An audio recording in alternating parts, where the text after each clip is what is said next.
kind of get into the very complex issue of human trafficking. And I think I want to highlight something that you said of a lot of people don't even know that it's happening in Michigan or, around the country for that matter. And so I'd love for you to just kind of educate me, especially, and educate our listeners about this issue. And maybe we can, I don't know, talk about some of the complexities of it. But wherever you want to go with that, pros. But I'm very curious about, your home state and a state that is very near to my heart. I spent a long time there, of Michigan and the human trafficking that happens there. Yeah. So, I mean, with human trafficking, the thing that makes it so difficult to talk about concretely is that it's very hard to get accurate statistics. Okay. Kind of one of the things with it is it's, any numbers that are out there about human trafficking people are doing their best, but it's just near impossible to get an accurate view of the scope of the issue. Is that just because it's like in hiding? I mean, yeah. we don't know how many people are in it because they're in human trafficking. And so are you just going Right. off the statistics that you see? Are those just people that are rescued?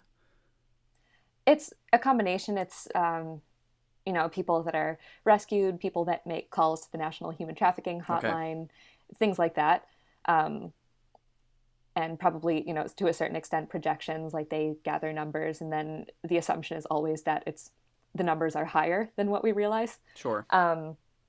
So it's hard to say, too specifically, there are this many million people in human trafficking right now. It's all Sure. just an estimate, so Of that's course. Yeah. a good thing to keep in mind. But yeah, the thing that's interesting with human trafficking is that it's really, really intertwined with a lot of kind of just a lot of different subjects that are, like homelessness and lack of access to education, and it disproportionately affects people who, suffer from substance abuse or mental illness. Disproportionately affects people of color, and it's been interesting during the pandemic because those disparities have become even more obvious. Human trafficking has been, and again, it's a rough number, but it's estimated that it's increased by almost 40% since the COVID-19 shutdown. Because you take those people who, maybe they don't have food at home and they don't really have a whole lot of access to education. They need a way to support themselves. And a lot of times that's what predators prey on. They prey on someone who has an area of vulnerability. They need to take care of themselves. They need to support themselves. And that predator can come in and say, I'll provide this for you if you do this for me in return. And then, and a lot of times it's a very incremental process. I think that's something that's important to know too, is that most of the time human trafficking isn't someone getting kidnapped in a parking lot. That is something that does happen. And I think that's kind of what a lot of people think of right away. When you think human trafficking, you think of taken or, Sure. an abduction scenario. And a lot of times it's a family member or, like a child who thinks that it's just a family member they can trust, or a friend at school. They trust this person, and the person incrementally, asks for more and more, or makes more bargains, like, oh, just come and do this one thing, meet up with this person. I'll give you money in return. I promise it's no big deal.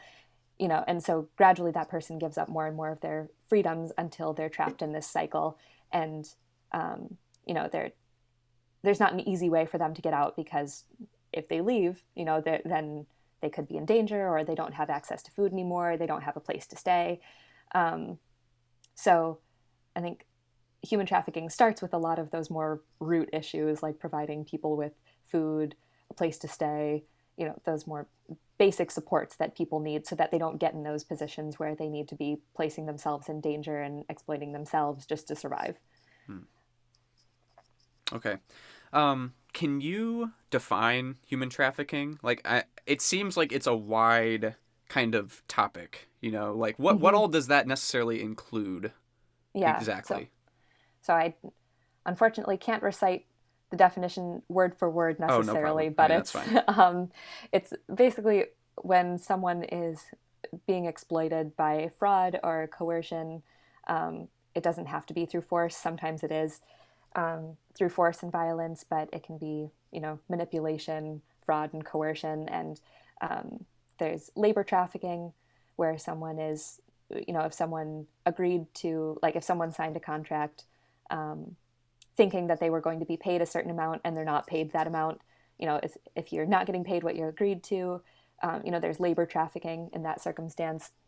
There's also sex trafficking, which is any, non-consensual sex where someone isn't being paid. There's a distinct difference between prostitution where, where someone is consensually being paid for sex, and then there's, where someone is in that situation but not being paid against Right. their will.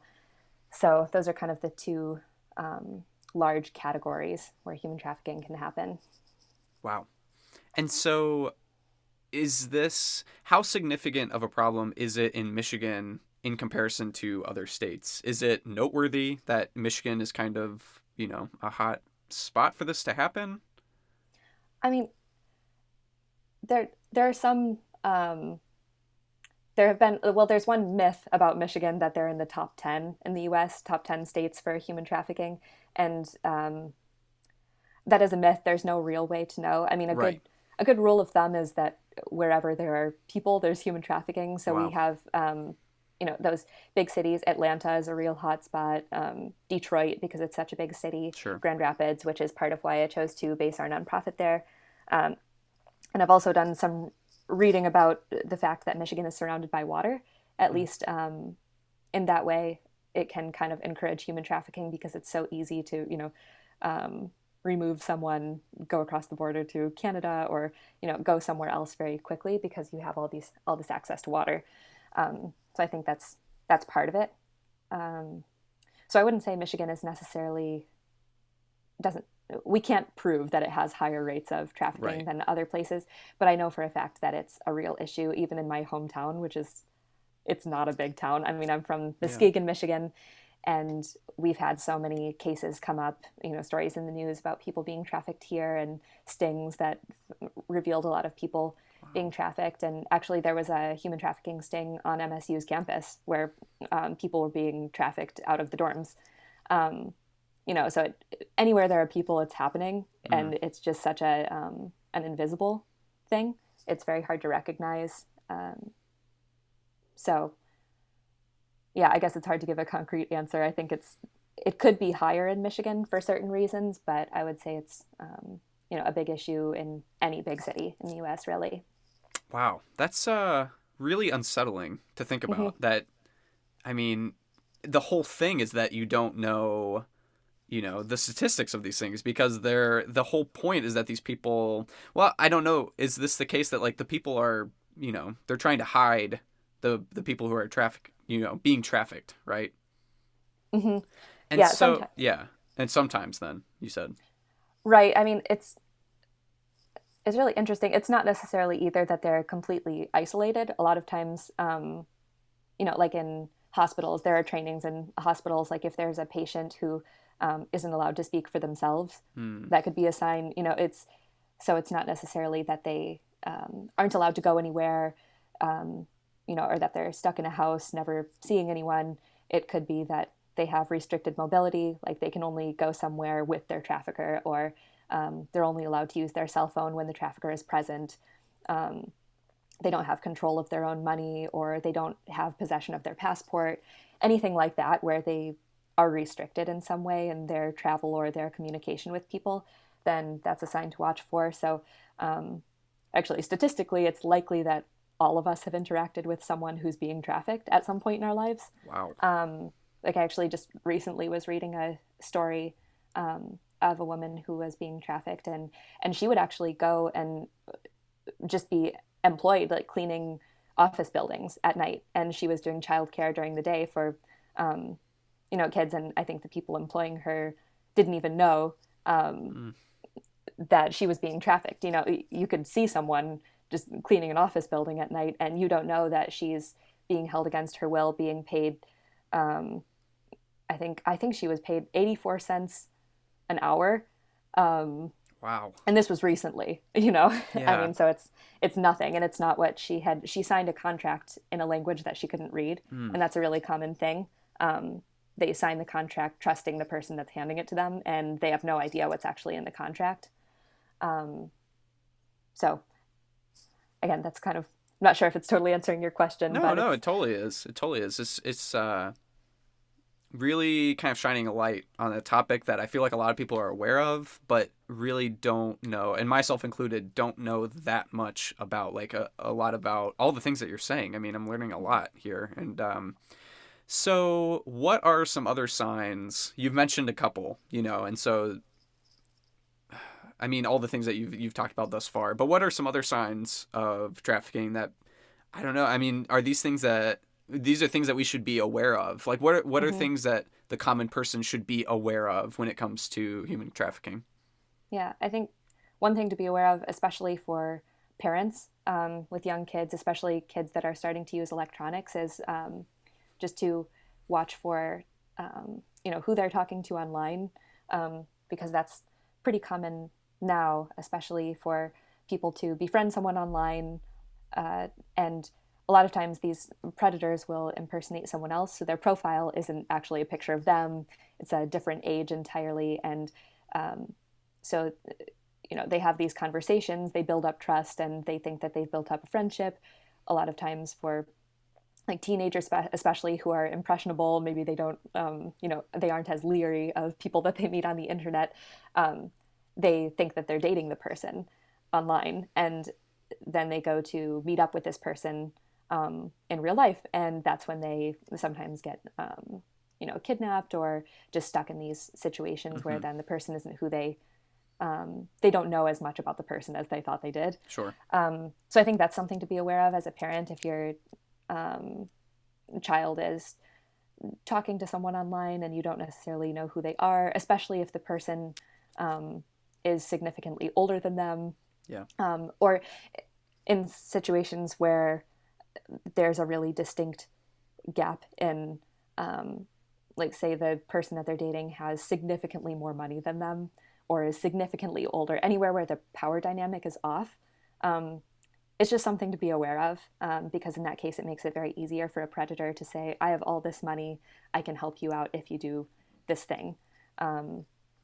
So I think that's something to be aware of. And again, like in the way of like a hospital setting, it's someone coming in not being able to speak for themselves and maybe having like physical injuries. That is something that you need to watch for, and if they don't have a clear story for how it happened, if they're kind of fumbling, not really Yeah.